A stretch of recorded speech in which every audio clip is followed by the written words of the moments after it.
All right, let's do a tire video. Everybody loves to talk about tires. So I do hare scrambles, cross-country races on the East Coast. Done them down in Georgia, Tennessee, Virginia. I've even been up north to New York, raced one. What I have found that works for me is pretty standard tires. I mean, you see them a lot. These in the rear is the IRC VE33S Gakota. It's like a hybrid gummy tire, but it's probably one of the best all-around ones. You know, it has a really nice tread pattern, it has really tall blocks.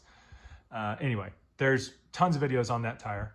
In the front, I was running the M59, and I kind of changed over to this X31, which is just a kind of like the sister to it. But yeah, there's tons of videos talking about these tires, you know, pretty standard tires. What I want to talk about today is this thing that's on the back. This is the Dunlop MX14.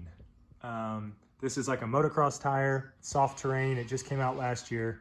And yeah, pretty crazy tread design. Anyway, I had the chance to run this. My main tire, the tubeless, blew out and I couldn't get an inner bladder in time for the race, the inner tube. So I went out and I kind of did something I'd been wanting to do, which is get a mud tire on a spare wheel set, so that if I ever came up on a muddy race and I knew it was going to be sloppy, I could just slap on a different rear.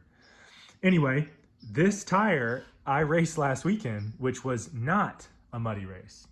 I raced in Martinsville, Virginia at a VXCS race, and there was some moisture. There was a couple little mud pits, creek crossings, a sandy section, but overall it was a very typical Virginia cross-country race.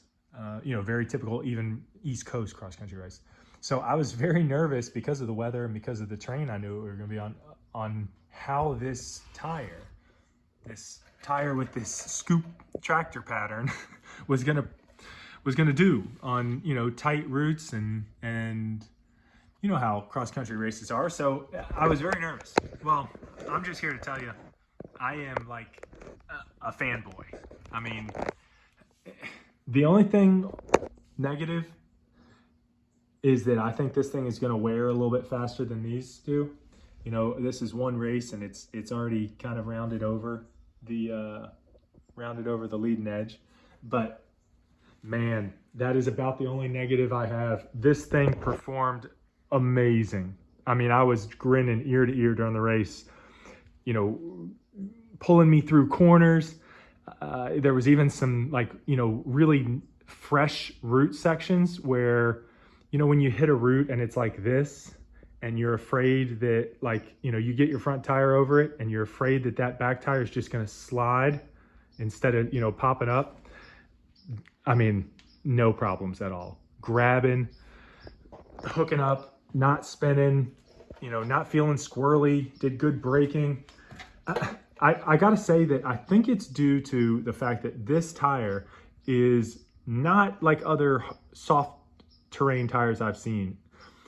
Some other soft terrain tires, they have like an extremely hard rubber compound.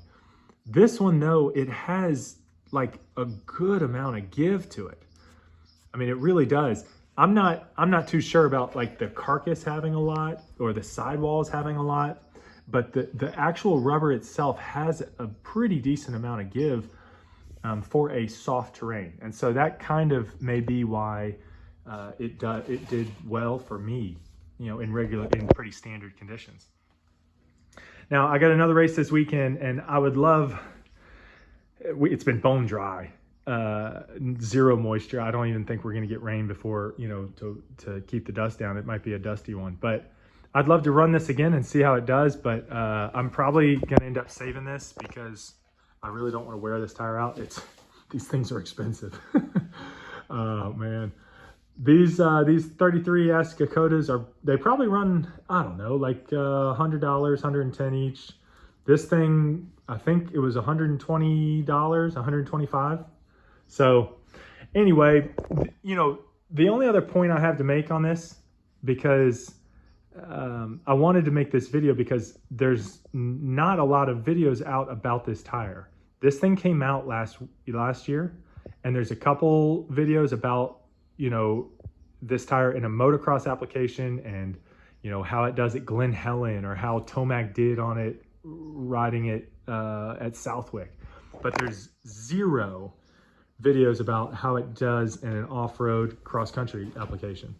My take on this, now that I've actually ridden it in a cross-country application, is that if you are racing in a race where you know it's a little bit faster pace, a little bit more open, not tight, not crazy technical, but maybe has some technical sections, honestly, this tire is a great choice.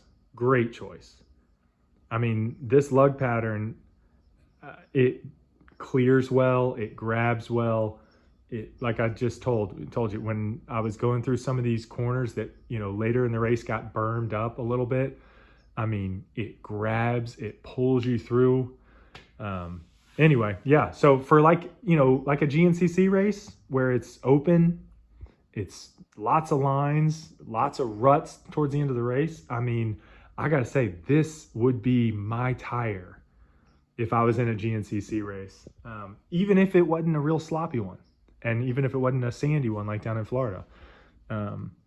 This is a fantastic tire, and yeah, I'm kind of been a little fanboy about it this past week, just thinking about just really, I was so nervous about this tire and how it was going to do, because it was going to be so dry.